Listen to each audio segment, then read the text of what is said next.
Recording with Mr. Mike Vecchione and Mr. Jimmy Dennedy. Mike's been on here a trillion times before. Jimmy is relatively new to the show.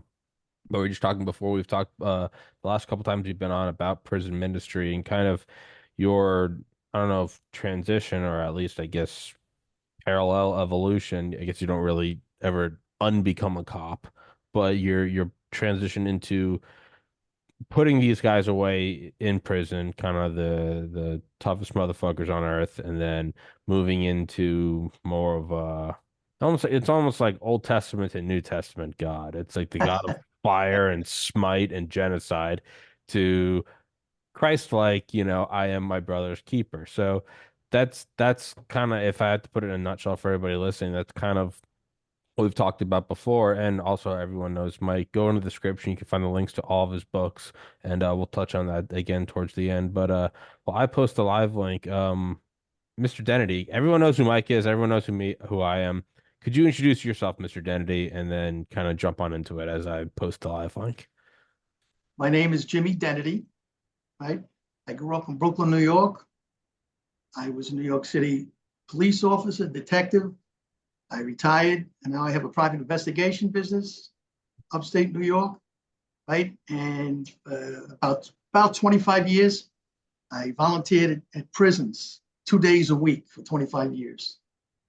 Forget the Marine Corps, Jimmy. Also, yeah, I was a United States Marine. Yes, after high school, I went from grammar school, high school, Marine Corps, police department. So private investigator. Get into what we were just talking about just before we started recording. Then they kind of going into the bowels of this stuff and dealing with these guys. Yeah, for me, you can only go by what you experience and what you feel. I was a street cop. I was a detective, and I worked in the FBI Terrorist Task Force, the Federal Drug Administration. I worked in Manhattan South Narcotics. I was a street cop. So I'm a street cop at heart. The other assignments were assignments, but I'm a street cop. And I was pretty tough on the street. I've been involved in a lot of crazy things and shootings. But I went into the prison and I learned a lot, right? And I was just telling Mike earlier, a couple of stories that stay in the top of my mind. There was a fellow, his name was Joe Shalina. He was very skinny, and he was down about 33 years, 34 years. And Jimmy, what was he convicted of? Why was he in jail? He was a multitude. His rap sheet was as long as it could be. No one talked to him. His family didn't talk to him. He never got a visit, and he was very thin when I knew him, right? But he did a lot of time, so he had to be a bad guy, and he was in a lot of tough prisons. Joe developed cancer before I met him, about 8 years before I met him. And he beat it. And while he was sick, he was almost nursing the inmate next to him. And he felt that very rewarding. So when I meet him, he's over in Shawangunk Maximum Security Prison. It's a state prison, right, Jim? State Max, yeah. New York State, right. Yes. So it's Deacon Angelo.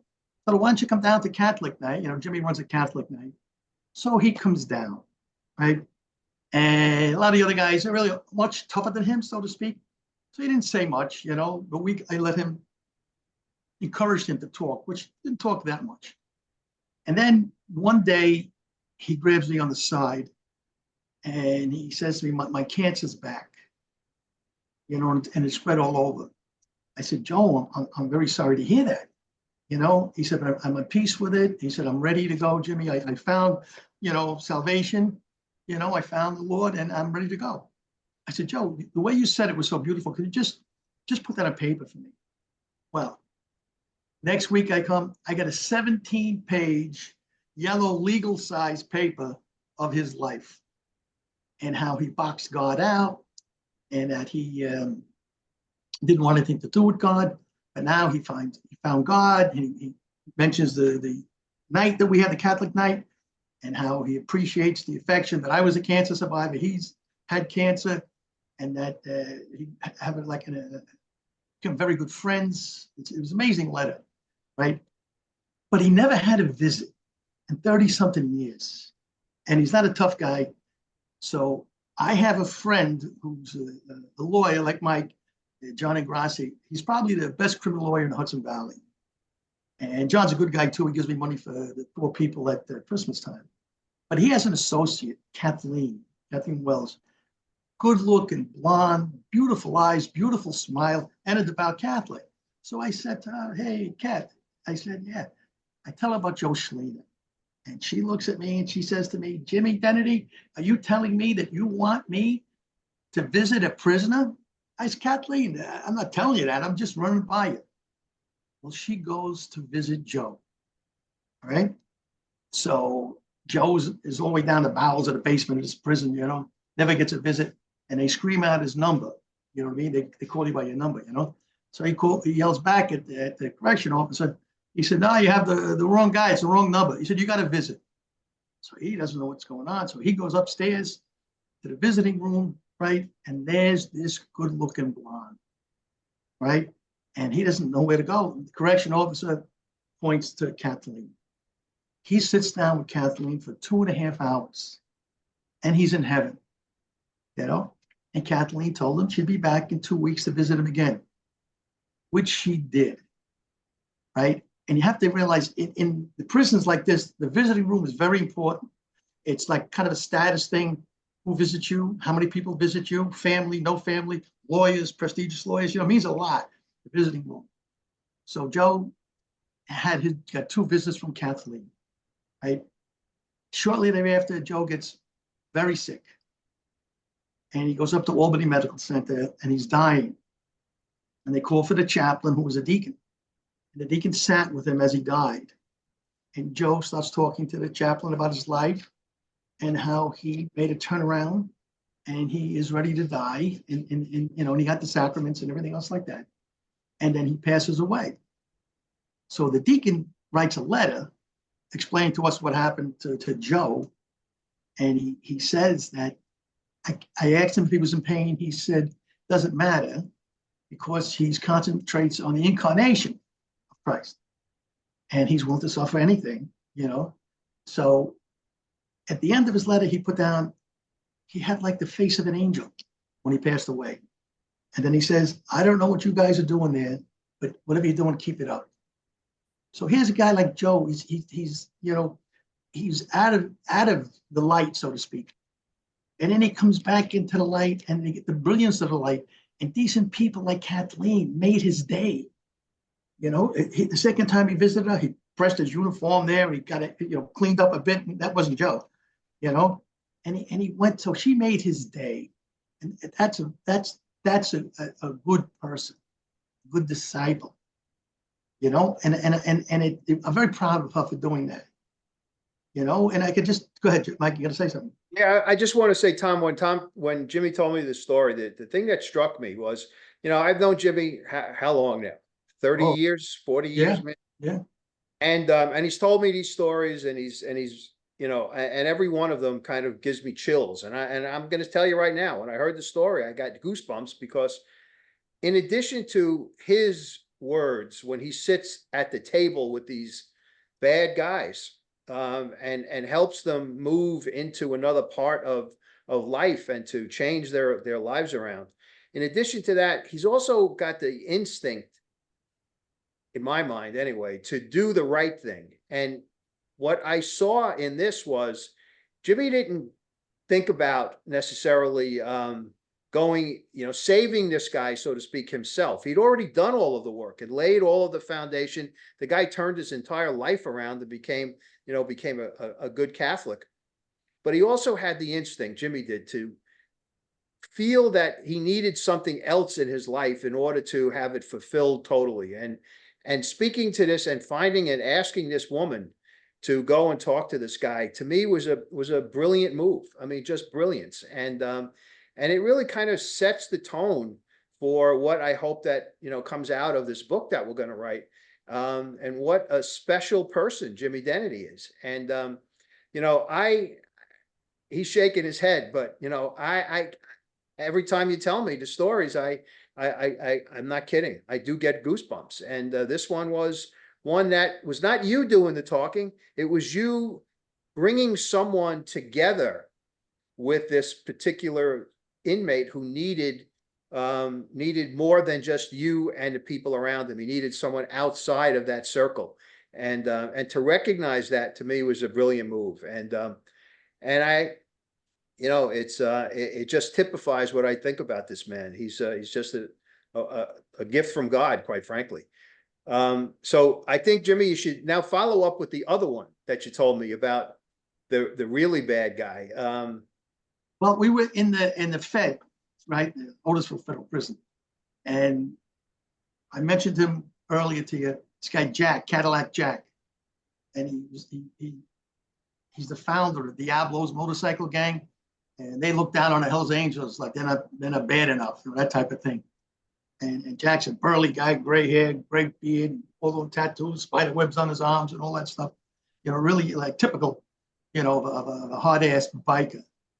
And he made the Kairos weekend, the interdenominational weekend. And I told you he was singing and everything else, and really uncharacteristic, someone like that. But he would go to Catholic night, and we start off with a mass every night, and we have the meetings. And he would sit in the back with his arms folded like this, and he wouldn't really participate too much. So after the mass, Father Bob DePora, he hears confessions on the side, and then we group again like we do all the other nights. And I said to Jack, why do you come and not participate? And he says to me, see all these other guys? He says, they're phonies. He says, when they go back to the unit, right, they go back to what they were. I'm not like that. Now, his wife was doing life. His son was his cellmate, and his other son winds up doing life. Oh my God. Yeah, I mean, it's really, really, really wow. deep stuff here, right? So he said, but I'm not that way. He said, when I get out of here, he said, I have to take care of some business. Business being the people that testified against his wife. So I said to him, I said, Jack, I said, these guys are kicking your ass. Every day they win. Every day they're on your mind. You're not on their mind. They don't care about you. But they're kicking your ass every day. Then I told him the story. I said, this is a true story. In Africa, there's a tribe, and their protein is monkeys. And what they do is they go to a field surrounded by these little sapling trees, and they get coconuts. And they cut the top off the coconut, just a little bit of the top. They drain it out, put a hole in the bottom of the coconut, get a long rope, put a knot on the end of it, and they feed the rope into the coconut, and then they tie it to a sapling tree that'll move, right? Inside the coconut, the hollow coconut, now, they put all the goodies and treats that monkeys like, right? And on the sapling branch, they're cans. So if you pull the coconut, it'll make noise, right? And then the villagers will know that there's monkeys out there, right? So they have a lot of these coconuts all over the place, right? And they're all tied to the trees with the cans, right? They hear the noise, right? They come running over. Monkeys run. They run. They hear the villagers coming. They run. But the monkeys that don't take their hand out of the coconut, they won't take it out of the coconut because they want that. They're the ones that get killed and eaten for protein, right? So I told Jack, I said, you got to take your hand out of the coconut, man. Let go of that. It's going to kill you. Yeah. So he winds up getting a heart attack, and then he goes to a local hospital over there. So there was a deacon that was there, and I did the deacon a lot of favors. And I said, can you just check on my guy? He said, he said, Jimmy, he's surrounded by federal correction officers. I said, hey, listen, I did you a lot of favors. Just check on my guy. So he went up and he checked on him and he prayed over him. And he said he was like in some type of coma, but he was very restless. What was wrong with him, Jim? What did he have? Cancer? He had a heart attack. Heart attack. Okay. Go ahead. Yeah, and he had diabetes. He didn't care. He ate everything. Yeah. So what happens is he comes back to the prison and we're talking, and he's still sitting in the back like this. But I go one Catholic night and he goes up and he's participating and he receives communion. So at the end, I said, wow, I said, Jack, I said, I'm really great. He said, yeah, he said, I went to confession to Father Bob on a Sunday, right? We go on Thursday. And he said, and let me tell you one thing, Jimmy, he said, I took my hand out of the coconut. That's what he said to me. I took my hand out of the coconut, right? A week or so later, he takes another massive heart attack. they send him up to a hospital, prison hospital in Massachusetts. And he stays there a couple of weeks, month, whatever, right? And his due date to get out of the prison, his release date, right? He's still in the hospital. He's still in the hospital the next day, and he dies a free man 1 day after his prison sentence was over. But he dies in a state of grace. You know what I mean? And he went from that crazy, everything, everything goes type of mentality, to possibly, just saving his soul. And it's rewarding, like, it's like a behind the scenes thing. But to know that Jack, ended that way is fulfilling, Jimmy, there are many ways and I've thought about this, as I started to kind of think about what we're gonna put in the book. But there are many ways that you affect people in that prison ministry. Some of them are most of them are people who are horrible in terms of their life. And you say something or do something that kind of turns them around, and that when they leave, they're different people leave the prison, they're different people than when they went in. So those people, or they're different people after they've spent time with you. Well, they're still in prison. Maybe they've turned their lives around, and this is an example of that.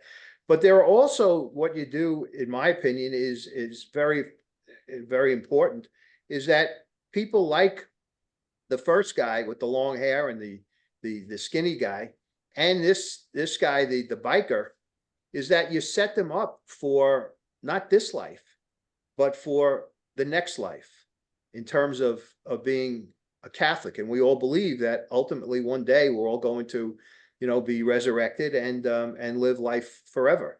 So that's a big thing to me in terms of what you do for these people. And your prison ministry is expansive, as opposed to just simply going on a Thursday night and sitting around a table and spouting, things to these people. You have an effect that maybe even you don't necessarily recognize as being important. And but it is.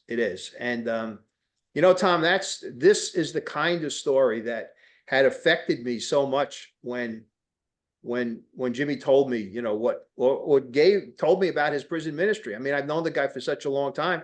I didn't know he was a prison minister until almost after you were done, right, Jim? You had pretty much retired. I mean, I spent holidays with this guy. We went out to dinner. We've done a lot of things together, and I never knew this. When he moved upstate, it was we kind of separated and just stayed phone friends, and we weren't really together. And so what affected me when I heard this was how someone like Jimmy, and talk about reformation, and I call it kind of a redemption story, is that, and he'll admit it, and tell me if I'm wrong, Jim, you were in a lot of trouble a lot of times in the police department for for things that you did on the street. And I knew all about that stuff. In fact, I defended you as a defense attorney on one of these situations, and not an arrest, but an unfair charge.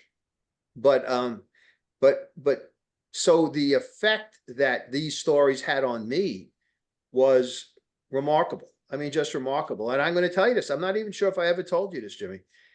Tommy, I was born and raised a Catholic. I went to Catholic grammar school, Catholic high school. I went to St. John's University.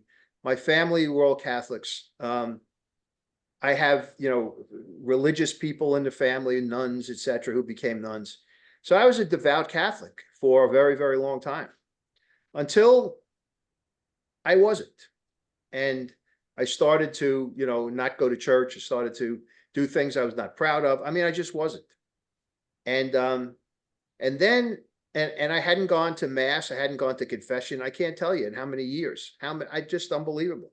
And I sat, know where I was. I was in a chair on my terrace right outside the door where I'm sitting right now. And he's telling me some of these stories. And the most remarkable thing happened, in my opinion, is he saved me. I immediately made an appointment with a new pastor of the church that I go to. I had gone back, but I wasn't really that consistent. But there was a new pastor, a younger guy, and I went to mass one Sunday and heard him talk. And I knew that he was there, you know, to reach out and to talk to. And then Jimmy told me this story about himself. And I made the appointment to go see the priest, had a full confession for all of the years that I had been screwing up and fucking up and doing the things that I shouldn't have been doing. And I haven't missed a single mass since then. I go to confession on a regular basis, and I'm so pleased that I feel like I'm whole again. And it's because of this guy. So I am the living proof of what he did for the people in those prisons. Although I wasn't a prisoner, I didn't steal anything or rob anything, but I was, you know, I was not the Catholic boy or man that I was brought up to be. And this guy brought me back, and I will forever be thankful to him. I'll never forget him for it. So in addition to being my friend, he was sort of a savior for me as well. So I guess all I'm saying is that I hope people recognize that there are many different ways that someone like Jimmy can help people like the prisoners and a person like me. And then I think it's remarkable, given the fact that before he became the minister, he was a guy who probably could use some of Jimmy Dennedy's advice and ministering when he was on the street. So I don't know what else I could say. I just I don't think I ever told you that story about being, going back to the church, but it was because of you, my friend, and I will never forget you for it. So Thank you, appreciate that. But there's a lot of people out there, and I thank God that I have them around me that are looking to help people. Like last time I talked about Louis the farmer, and he had the cancer, then I had the cancer, and they thought I was saving his life, but he wound up saving my life. And he had no insurance, he had nothing, no Medicare, no Medicaid, he had no money, he had nothing, he had no teeth, he had nothing. I have a friend that's a doctor, Dr. Galati. He used to run an emergency room. Then he opened his practice. Now he's got buildings 4 stories high. He's a king, He has 40 doctors working for him, maybe more. But alphabetically, he's under G. He's very humble. And he's very caring about people's peace at the end when they're getting sick and they're dying, and he takes care of them physically, but he always wants to make sure that they're peaceful, peace with themselves, peaceful with the Lord, no matter what denomination they are. So I mentioned to him about Louis having nothing. He said, send him over. He treated Louis for nothing, and he had all these cute little nurses willing to give Louis the free samples, all the medications that he needed. They'd run over to give him to Louis. So Louis became like a prince. He became a little special guy, and they really took special care of Louis, and Louis benefited from it. The girls benefited from it, by helping him, and Dr. Galati by allowing people. I've sent people over to him, CAT scans, MRIs, no charge, if they need it. I mean, he's a good man, and there's a lot of good people out there for the asking. If you ask them, they'll do it. So if you can't pull it off yourself, there's people that can, and it's nice to be surrounded by decent people like that, and they're out there, and that's why, Tommy, as hosting a podcast, you have the ability to really touch a lot of people and reach out to people, and you could change people's lives from right where you're sitting with that American flag in the background. You really can do it, Tommy, and I'm sure you can. No, and I think, Tom, one of the other things about Jimmy is that he's a living proof of that, that you can, if you live your life a certain way at one point, doesn't necessarily mean that you have to live your life that way the entire existence that you have on earth. And you can see that it really does benefit other people by him changing, and did benefit other people by him changing and becoming the person that he became. Not that he wasn't a good person. And Jimmy, I know that you're right in front of me, so I hope you don't think that it's like I'm talking to someone else. I know you're going to hear this. You weren't. It's not that you weren't before. You were different before. You were different. And when we did this one particular case that we met over, It was the death of two police officers, the murder of two police officers. You know, I was unfortunate. It was unfortunate that I got the case the third time it was tried as opposed to the first time. So I would have done things a lot different. But when I got the case, it was not as great as it could have been in terms of, because we had two trials where people would testified and those same witnesses are people I had to use. And when you tell a story once, it never is the same when you tell it the second time. So now tell it the third time and you still have, it's like telephone, you know? So, but here's the thing that I want to say is that Jimmy made it his business. He's a street cop to work on this case. I got him assigned to me for the period of time that I needed to prepare this case. And I got a detective who was worked on the case with us assigned as well. And the three of us had this little team. And what we did with this guy leading us in terms of finding new witnesses, finding different things, getting, you know, to hear and to see different ways of presenting evidence. And it was because, and that's the kind of person he was. And I could see when he told me about him becoming a prison minister, how that, you know, that kind of dogged personality part, that part of his personality would help with helping these, you know, these individuals. I'll give you one example. When we're in that case, we go out to the scene. I don't know if you remember this, Jimmy. It was you, me, and Tony Martin. who was the detective. And we're on the street in front of the building where this murder took place. And I had to go because I had to see, you know, where the incident occurred, and they're out there, and we look around, and I ask both of them. I said, "Did you interview everybody in, you know, all of these houses across the street?" There were apartment buildings on the street, a lot of potential witnesses. Very honestly, both of them, I know that they were thinking the same way. They both looked at each other, and I said, "What?" And they said, "You know what, Mike? We never went into this building." And they pointed to a building diagonally across from the scene. We never canvassed in that building. So I said, "Well, I guess you're going to do that now." And guess what, Tom? We found two new witnesses who saw the whole thing. It was like they were, the incident was on television. Do you remember that lady and her nephew? Sure. So that's what happened. And, you know, unfortunately,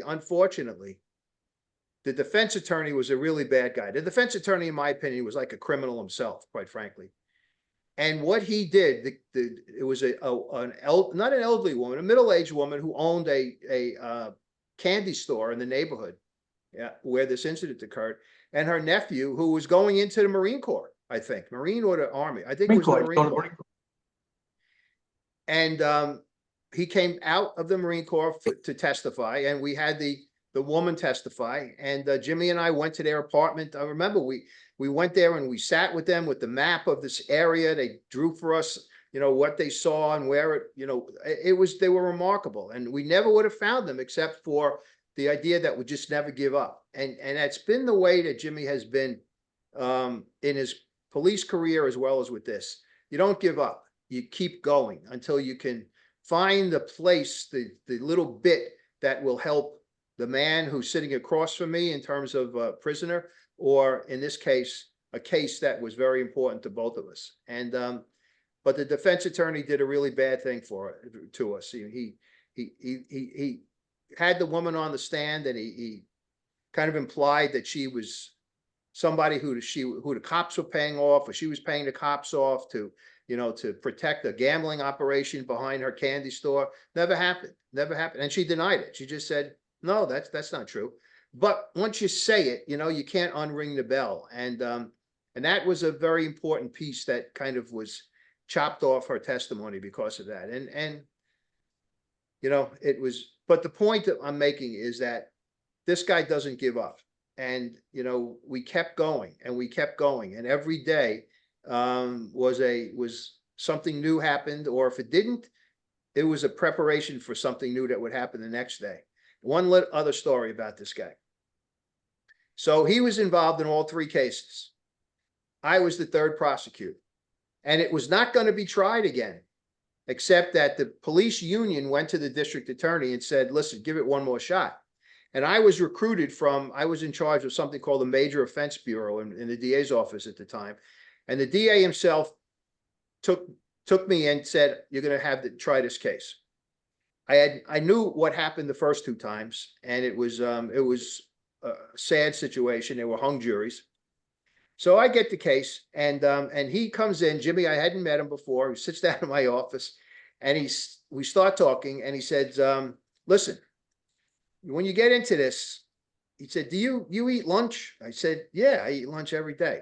He said, okay, because the guy that tried this case the first time never ate lunch. He was always, every time he had to go back to court in the afternoon, it was like he was, you know, he all flustered. He just never, and I believe that he wasn't strong enough. He just was not able to withstand what was being thrown at him for 3 days for the entire trial.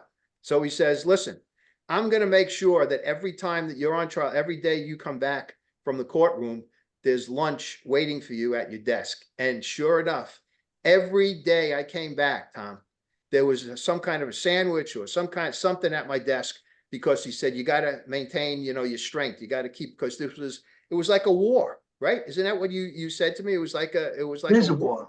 Listen, yeah. and the war is still going on. Yep. No, I know.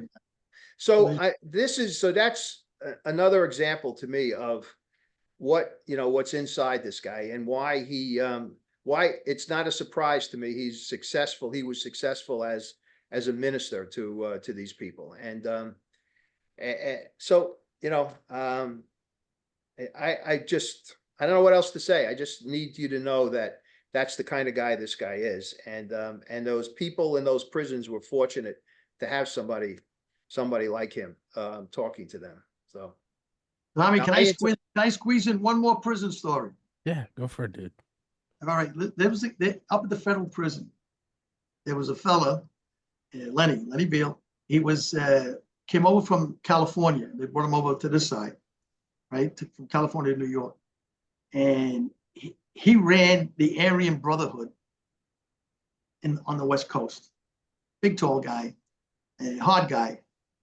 And before I got to the prison, he had type of conversion, and he was like all tattooed up, lightning bolts on his neck, the whole deal, right? And he was a hard guy, but he would come every Wednesday, every Thursday, you know what I mean? And he would participate, and then of course he was with the Aryan Brotherhood, right? And everybody was the establishment was very leery of him. So he asked they had a cellmate. So he wanted a black cellmate. They wouldn't give him a black cellmate, because he's the Aryan Brotherhood. You know what I mean? But he made such a turnaround. They give him a black cellmate. It was a Nigerian guy or something. And they would read scripture together, right? And he came, and he felt like it coming all the time was like sharpening his knife on the spiritual side. He just kept coming, sharpening his knife, And he goes home. He was supposed to go home to a halfway house, and they screwed him. And his wife moved closer up here so she could be with him when they get out. And they didn't give him the halfway house. He had to do every minute of his time in the jail. However, when he left, walked out the door, it was about maybe 15 or 20 federal correction officers, right? The associate warden and the warden. And they all shook his hand as he walked out the door, because he wasn't that way when he walked in the door, right? And they gave him an envelope. I think the envelope might have had $2,600 in it, and that's unheard of. But it's a result of volunteers being there and him sticking with it and going with it. So he gets out, right? So my wife was sick, and then my wife Nora, she was very sick at one time.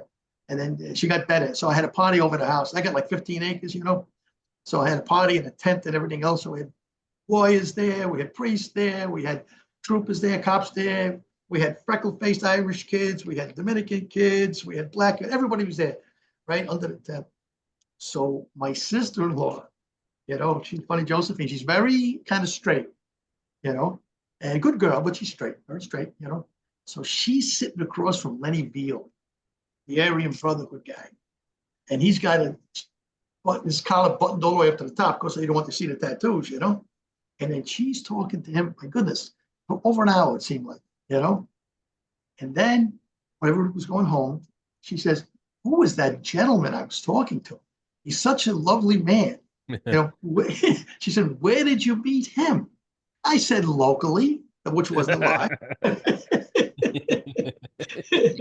If I would have told her that he ran the Aryan Brotherhood, she would have been off the property out of there. But people can change. People can change. You know, they don't all change, but people can change. You know, and I think when you're born, there's good in all of us. That's why, like when you're baptized, you got the little white bib, but Yeah. that bib gets pretty dirty over the years. You know what I mean? Yeah. That's why you gotta It's confess fucking those hilarious. sins. Yeah, you It's gotta confess fucking those sins, get rid of it. hilarious. You know, Yeah. Tom, I'd say one other thing, one of the other things that that I think made him successful in what he was doing in the prison is that he can kind of, I'll call it innovate, like that he can recognize that there are certain things that you need to say or maybe even do that will kind of touch a chord. And the story of the, with the monkeys and the hand in the coconut is one of the examples. But Jimmy, tell me if I'm wrong, that comes from, you were like that on the street too, in terms Yeah. of innovating, so to speak. And I'm not sure if we should get into the story of the Planet of the Apes masks or the other the No, pool do it. hall next to. Do it. Did I ever did we ever talk about that story with the Planet of the Apes masks? No. And the pool hall, right? There was also what I'm saying is that there were conditions in the precinct where Jimmy was working on a couple of occasions where regular, police work wasn't doing the job. It was citizens were still getting hurt, or citizens were still being robbed, or citizens were being threatened, and regular police work wasn't happening. The kind of it needed something else, and his boss on two occasions went to him, those two occasions, which have stuck in my head from the very first time you told me about them. And the idea is that it was an idea, an innovative idea. Some people may look at it as being perhaps close to the line, but the bottom line is what needed to be done got done. And as a result, citizens of Brooklyn were safer because of it, and were not being injured or not being hurt, because of what Jimmy had done with and using those tactics, Mike, I don't benefit at all. I risk, doing those things. Yeah. But the end result is that people aren't going to get hurt, stabbed, or being sold, bad drugs. That's the way it is. I'll tell you one other innovative thing. See what you think of this one, Tom. We had the Central Park homicide case. Remember your ex-partner had that case in the city, Mike? The guy, 2 kids stabbed the guy in Central Park. They gut him, they eviscerate him, take his intestines out, they throw him in the lake at Central Park. I mean, Central Park is the keystone of the city, So we had the case, right? And why don't you set it up when you say we had the case? Jimmy is a private investigator, and the attorney for one of the defendants hired you, right, to do investigation, getting ready for trial, correct? Am I correct? Right. Okay. So there was 2 kids. One girl was adopted, and her father was a multi-millionaire. And then they had Ben Brofman as the lawyer. Right? Very, very well respected, very, very good lawyer here in New York. Expensive lawyer, yeah. Yeah, expensive too. So Arnie, the other lawyer, he had this half Irish, half Italian kid, lived in the tenements, like he had no money really much. So the girl got a sweetheart deal. She got youthful offender and everything else. And she testified that this kid did everything. He had the knife in his hand. He bought the knife, and it was really didn't look good for the kid. So Arnie tells us, go to the park. What they did is they went to Central Park, and there was a place, Imagine, like John Lennon, there, the section Imagine, that John Lennon where he used to live. And people were drinking there. So this one older guy's drinking, and he leaves with these 2 kids, and they go down by a gazebo by Central Park Lake. And then the incident happens there. The guy's killed, slash him up. They got him, they throw him in the lake, right? So we have to try to find out. So he says the kid's probably a sexual thing, but it wasn't. The guy was just was like an Irish guy. He was a real estate broker, but he worked as a salesman. He drank too much, and they would drink it. The victim. Yeah. And he went to drink with these kids down by the gazebo, right? So everything is bad for my guy, The knife was purchased by him, the knife, right? From this U.S. Cavalry magazine. They sell belt buckles, knives, flags, all this stuff. So he bought it, So I find out that the two kids were at Carl Schurz Park up by Grassy Mansion before going to Central. So I go over there, I'm canvassing over there to see if anybody saw anything. So I go and there's a bunch of guys playing cards, right? And there's girls around there too, they were Dominican, like Spanish, black Spanish, like. And this one big guy, he was like charged there, and he had like a girl on each knee, little hot pants on and stuff. So I took one of my investigators with me, Jimmy O'Donnell, and I say to them, "Excuse me, can I talk to you for a few seconds?" Completely ignored me. So just a couple of minutes of your time, I'm going to find out if you were here when something happened. Completely ignored me. So the hand was over, the cards were down. I grabbed the cards and I put them together. So I put them together. This guy stands up. The two girls are dropped. He said, "What are you doing?" I said, "Let me show you something, pal." I get the cards and I tell him, "Pick a card. Pick a card." He said, "What?" I said, "Just pick any card." He picks a card. I turn my back. He said, "Show your friends." Shows his friends. So at the end of the card trick, there's 3 cards then on one of those cement tables that they pay chess or cards on, There's 3 cards. I said, "Listen, pal, put your hand on any one of those cards." He puts his hand on one card. I take the other 2 cards away. I said, "What was your card?" He says, "The 9 of hearts." So turn it over. It's the 9 of hearts. He says to me, "Damn." He said, "How did you do that?" I said, "How would you like to learn how to do that?" I said, "Give me 10 minutes of your time. I'll teach you the trick." Right? I taught him the trick. These 2 were there earlier. It wasn't the guy, the kid. It was the girl who had the knife. And the girl who was threatening older people with that knife, threatening to kill them. So it was the card trick that worked to my benefit. And we were able to bring this kid in as a witness. Actually his cousin, because he had a record. But his cousin was there too. His cousin saw the whole thing anyway. So it was like I had to think, how is this kid going to talk to me? So the card trick came to my mind, and we wound up with a good witness, and we brought him into the case. Example of what I was talking about before, Tom. It's an innovation, thinking on his feet. This guy is very good at that, and sometimes thinking while you're sitting down too, because you were sitting down a lot in jail with these guys around those tables. Correct? Oh yeah, oh yeah. And like I said, I'm not a bleeding heart type guy, believe me, and I told you that before. But a lot of them have nothing. I mean, this one fella, he, big shootout with the cops and everything else. He got 30 years. First 10 years, he was horrible. He was always in the hole. Next 10 years, he gets a master's degree in theology. And I meet him in the federal max. He's not going anywhere. And we talk, and he said, "Listen, I know I'm responsible for everything. Jimmy, I'm responsible for everything I ever did in my life. I don't question that." He said, "But I have no idea who my father is." He said, "My mother was a crack and a heroin hooker. When I came home, she was in bed with 1 or 2 guys. So I stayed on the streets.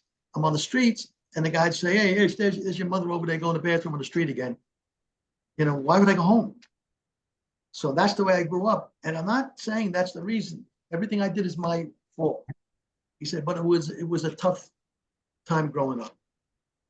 I grew up, I had a good mother, good father, I had brothers and sisters. We didn't have money really, but it was, you had a family. And if you take that away from somebody, and again, not being a bleeding heart, but that's what you got out there. And you're dealing with that out there one way or another. You know what I mean? They're out there. You don't know who they are, but they're out there. You know what I mean? So how can I help that? That's very difficult, but if you can help it, why wouldn't you try to help it, stop it?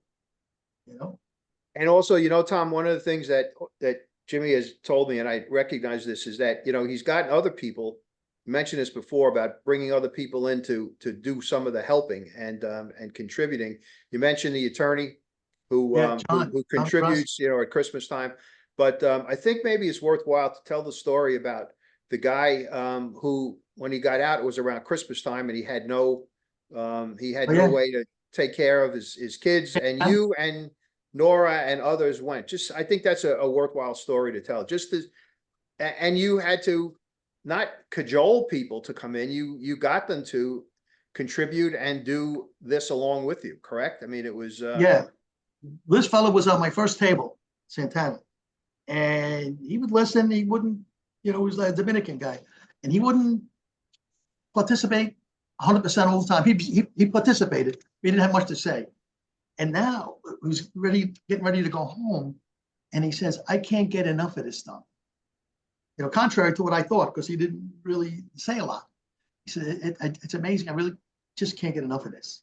So he goes home, and somebody else was telling me that he can't find work, and his wife and his kids was in the Bronx, and he's going through a hard time. So I got my wife, Nora, and I get this other guy, Bob, and another guy, Brian, and we got together some money. We got together presents, and some little food stuff for them, right? And we went to paid him a visit, and he knew we were coming. It was Christmas time now, right? Yeah, it was Christmas time. Oh yeah, and I'm worried before Christmas he has no money for presents. Right. That could make you do something, right?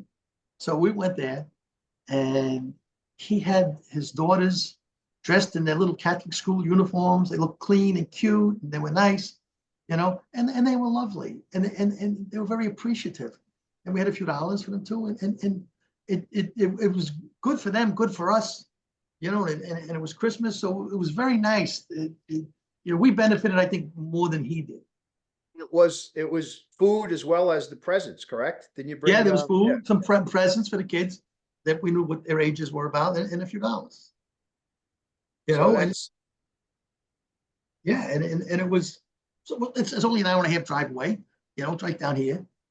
So we were able to go there and get it, and very thankful. And he's never been arrested since. He lives in Pennsylvania.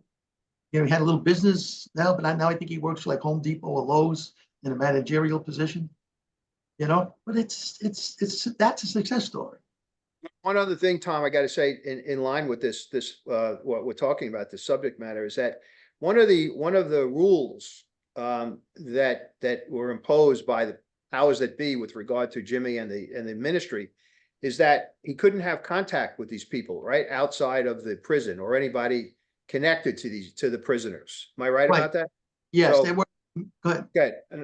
I just want to say, so that was a rule, but the idea that, I'm sorry, not the idea, but Jimmy felt on some occasions that it was worthwhile to kind of maybe bend the rules a little bit and meet with people or do something for someone like this guy Santana, right? I mean, it was technically against the rules, right? At this point, to do something like that, you were not supposed to be in contact with this guy, but there were times while you were ministering them in jail where you had contact with people from their families. Am I correct about that? No. Oh, you didn't? I'm wrong. Okay.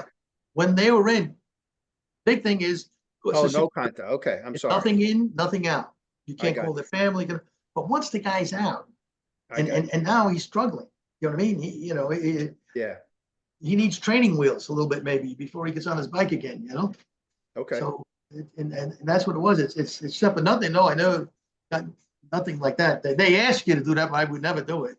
When they're home, if I could help them. With employee. And people have stayed in touch with you, correct? I mean, in terms of people that you've helped, people that you've done things for in ministering to in prison, have stayed in touch after they're out, correct? Jimmy calls all the time. Yeah. Well, yeah. Yeah.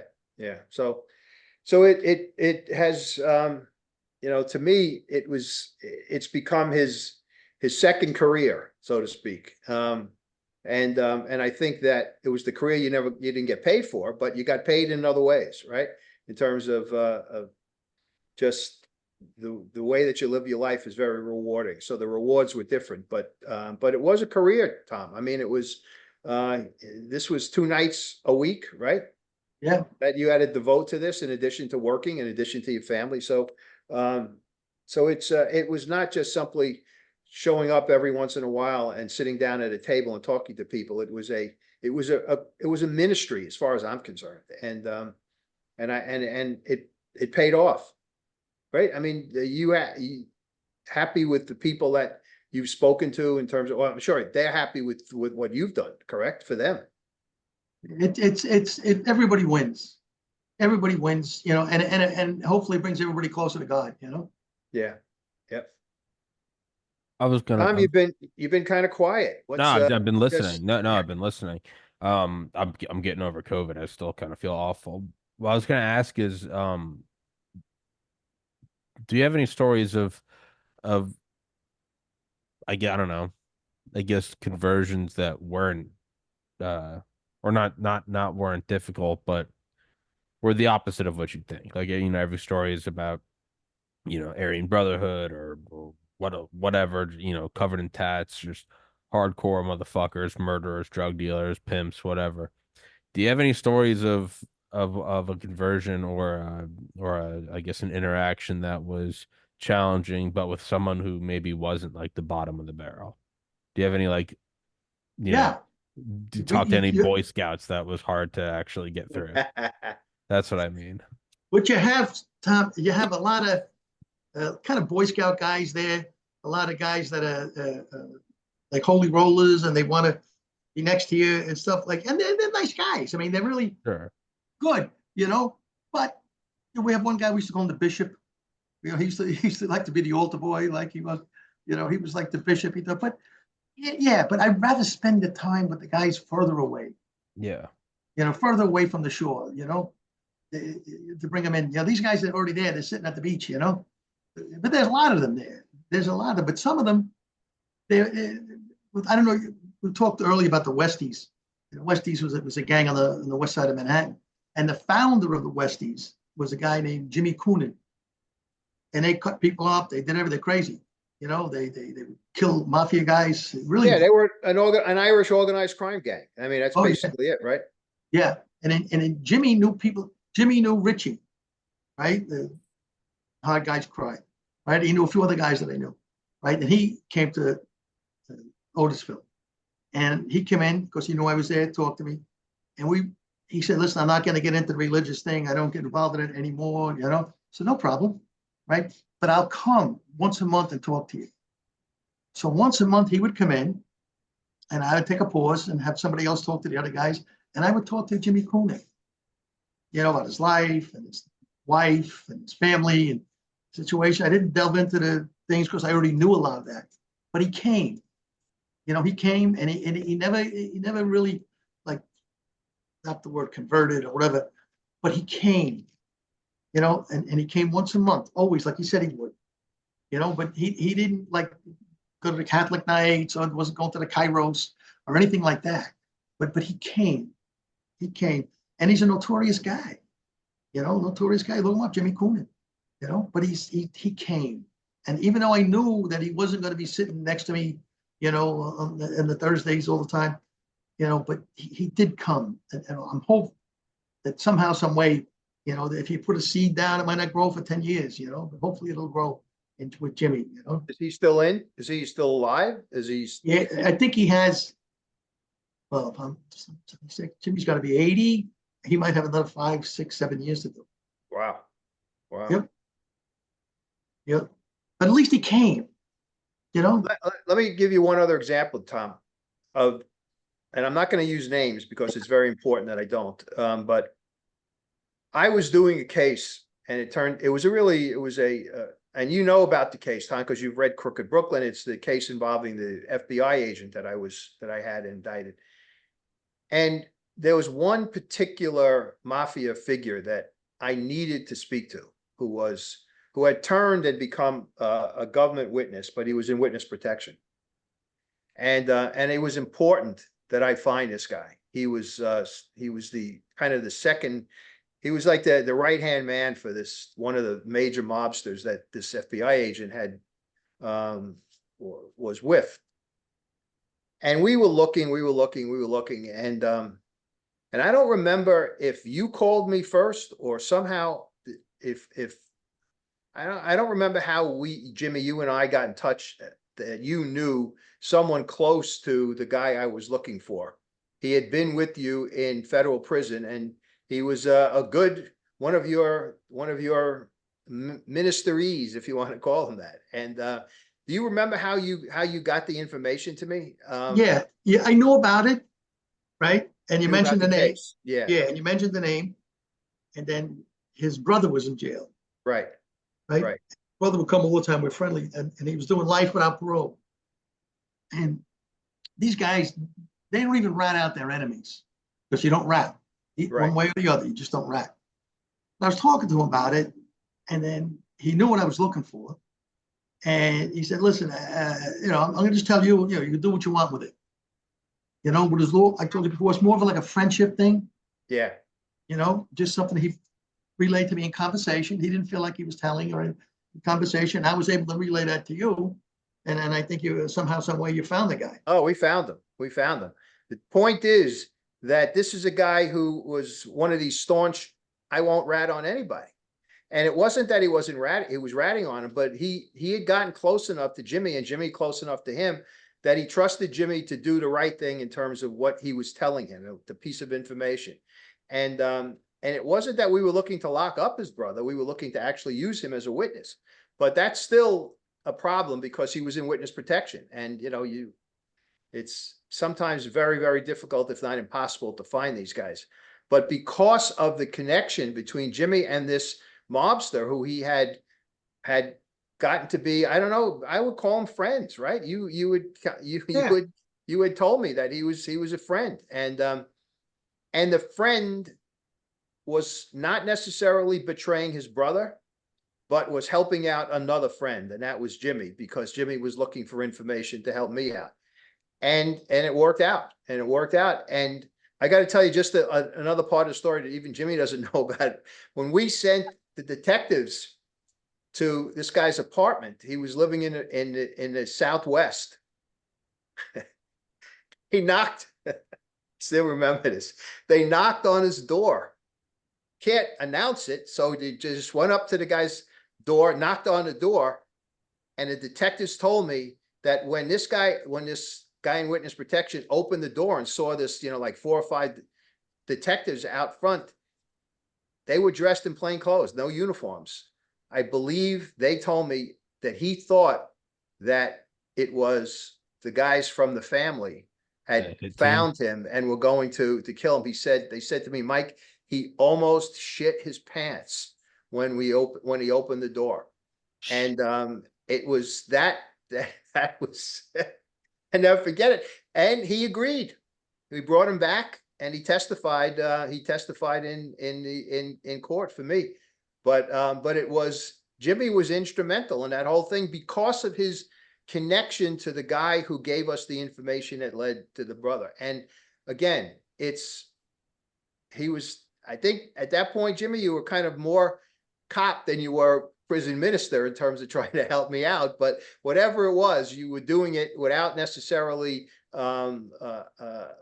giving up the guy that who didn't want to be given up. Like, I assume if he hadn't told you, you wouldn't have pressed him forever to try to get the information. No. You would have honored his willingness. I'm sorry, his unwillingness to cooperate at that point. So again, another example of what you can do with people, and what this guy has done with people who kind of act outside of the way that they were for most of their lives, and turning around, shedding that old skin and becoming somebody else was a big part of what, Jimmy accomplished.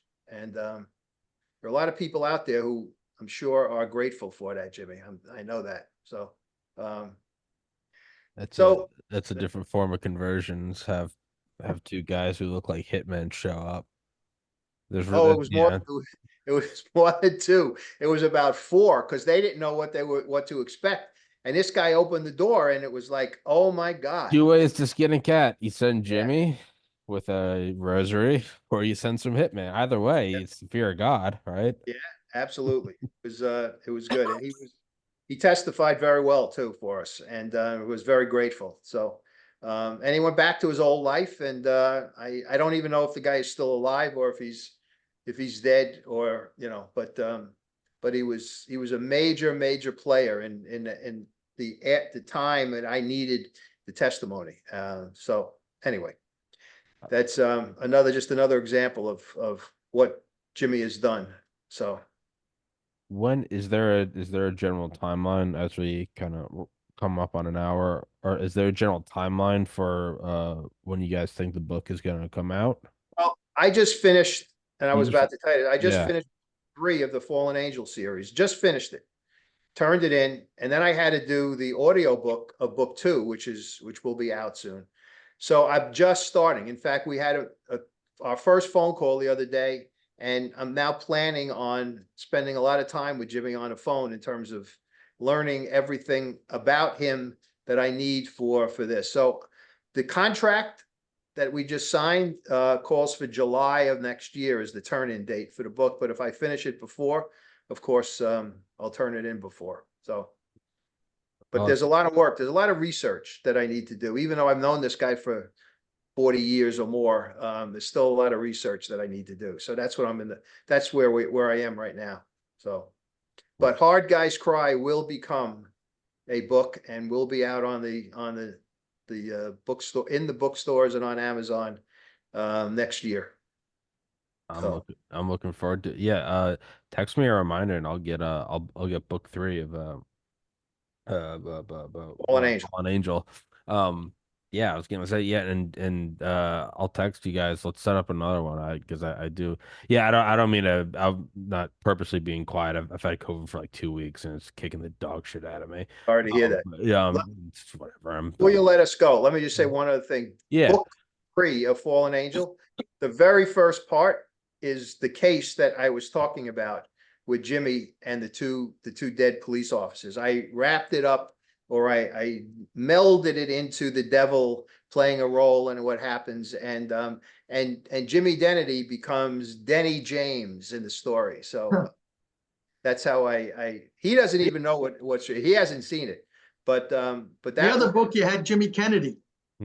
Yeah, book 2. I just actually, I called you Jimmy Kennedy, and you gave me great advice in that book as well. So anyway, so he plays a role even in Fallen Angel 3. So when we talk about it, you'll understand how devastating that case was and everything about it to us, to the families, and it comes out a little differently in my book though, Jimmy. I think we'll kick off the next show with I want to hear Jimmy's story about the gorilla masks or whatever the fuck you're talking about. I don't know about that one. Dude, I don't know. We might have to just no, do it. Don't no. Don't. There's no bitching out. You gotta tell the story. I don't make it put on a gorilla mask and then it won't be you telling the story. It'll be someone else. Dude, I don't care. No, you're telling me this. If you're more comfortable, you can tell me off air and I'll retell it, but you don't want to be shown up. And the pool room, Jimmy. We got to talk about the pool room near the subway, right? Oh yeah. Yeah. So okay, Tom. Well, that's what we'll do. Yeah, no, we're telling the story next time. There's no pussying out. I want to hear it. Mr. Jimmy Dennedy, Mr. Michael Vecchione, guys, thank you as always for your time.